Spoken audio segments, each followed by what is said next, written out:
নীলিমা, নীলিমা, কি হয়েছে? এভাবে কেন ডাকছো?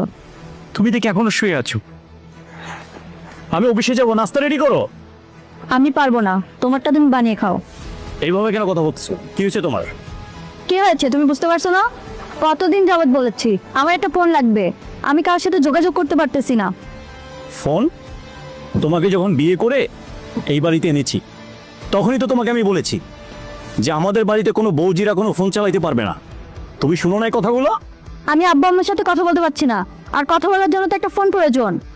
বাপ মার সাথে কথা হলে আমার ফোন দিয়ে কথা বলবো, সমস্যা কি? আমার তো ফোন আছে, আমি কি না করেছি? তুমি তো সারাক্ষণ অফিসে থাকো, তোমার ফোন দিয়ে কিভাবে কথা বলবো আমি? কেন, আমি অফিসে থাকলে কি আমি বাসায় আসি না? রাত্রে কথা বলবা, সারাদিন কি বাপ্পার সাথে কথা বলতে হয় নাকি? এই শোনো, এখনকার বর্তমান যুগে ছোট বড় সবাই ফোন চালায়, তুমি শুধু আমাকে ফোন চালাতে দিচ্ছ না। হ্যাঁ আমি জানি ছোট বড় সবার হাতে ফোন আছে, কিন্তু আমার বাড়িতে কোনো বৌজিরা যে ফোন চালাবে সেটা নিয়ম নেই। শোনো, তুমি যদি আমাকে ফোন না কিনে দাও, আজকের মধ্যে আমি আমার বাপের বাড়ি চলে যাব।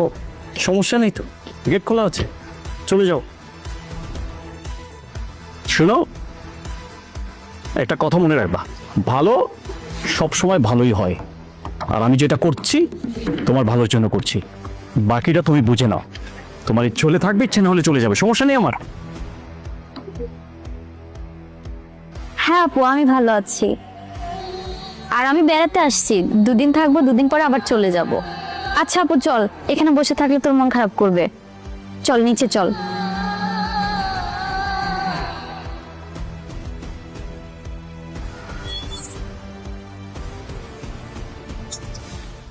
কি ব্যাপার তুমি? তুমি আমাকে ক্ষমা করে দাও, আমি ভুল করছি, আমি বুঝতে পারি নাই, আমার তুমি মাফ করে দাও। আচ্ছা ঠিক আছে, অটো। আমি কি তোমার কোনো রকম চাওয়া পাওয়া পূর্ণ রেখেছি? না। যখন যেটা চেয়েছ তখন সেটা এনে তোমার সামনে হাজির করেছি, করিনি? হ্যাঁ। আমি তো শুধু তোমাকে মোবাইলটাই দেই না, এই তোমার অপরাধ ছিল। এই মোবাইলের কারণে বর্তমানে বৌজিরা পরকীয়াতে চালাচ্ছে, নোংরামি করছে। সেই জন্য আমি বলেছি তুমি যদি আমার বাড়িতে থাকো মোবাইল ইউজ করতে পারবে না। নিজের ভুল বুঝতে পারছো? বুঝতে পারছি। ধরে যাও।